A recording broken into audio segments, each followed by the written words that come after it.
सांगली जिल्ह्याचे पालकमंत्री चंद्रकांत दादा पाटील यांच्या वाढदिवसानिमित्त सुरेशबापू आवटी युवा मंच यांच्या वतीने माहेर आश्रमात धान्य वाटप।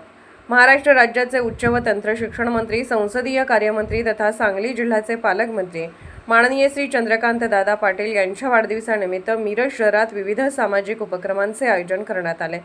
त्याच अनुषंगाने माननीय सुरेशबापू आवटी युवा मंचच्या वतीने मिरज येथील माहेर आश्रमात धान्य वाटपाचा सामाजिक कार्यक्रम उत्साहात पार पडला।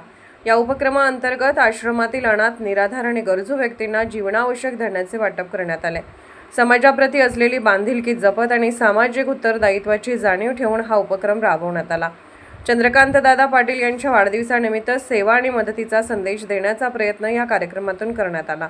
यावेळी सभागृह नेते संदीप नाना आवटी, विद्यमान नगरसेवक निरंजन दादा आवटी, समाजसेवक महेश पाटील, बाळासाहेब बसवले, स्वप्नील चव्हाण, विनायक जाधव, विनायक हंडीफोड यांच्यासह अनेक मान्यवर उपस्थित होते। उपस्थित मान्यवरांनी आश्रमातील रहिवाशांशी संवाद साधून त्यांची विचारपूस केली, तसेच सामाजिक कार्यात सातत्याने योगदान देण्याचा संकल्प व्यक्त केला।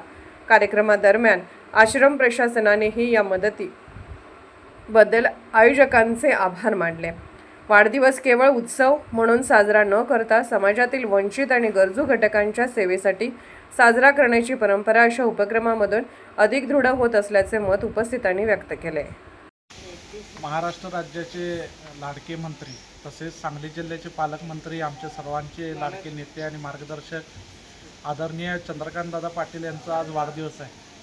आणि दादा एक राजकारणी जरी असले तरी समाजाचं आपण देणं लागतो या भावनेतनं सतत समाजासाठी उपक्रम असणारे, जे गोरगरीब सामान्य लोकांना मदतीला येतील असे उपक्रम दादांच्या फाउंडेशनच्या माध्यमातून सतत राबवलं जातात। कोल्हापूर जिल्हा असेल, सांगली जिल्हा असेल, पुणे असेल।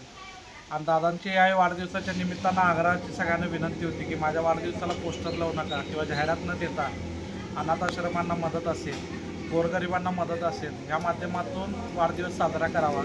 त्याच अनुषंगानं आज मिरजेमध्ये माननीय सुरेशबापू आवटी युवा मंचाच्या माध्यमातून आपण माहेर अनाथ आश्रमच्या इथं जे धान्यरूपी वस्तू त्यांना लागतं आहे हे आपण देण्याचा संकल्प त्या निमित्तानं वाढदिवसाच्या निमित्तानं केलेला आहे।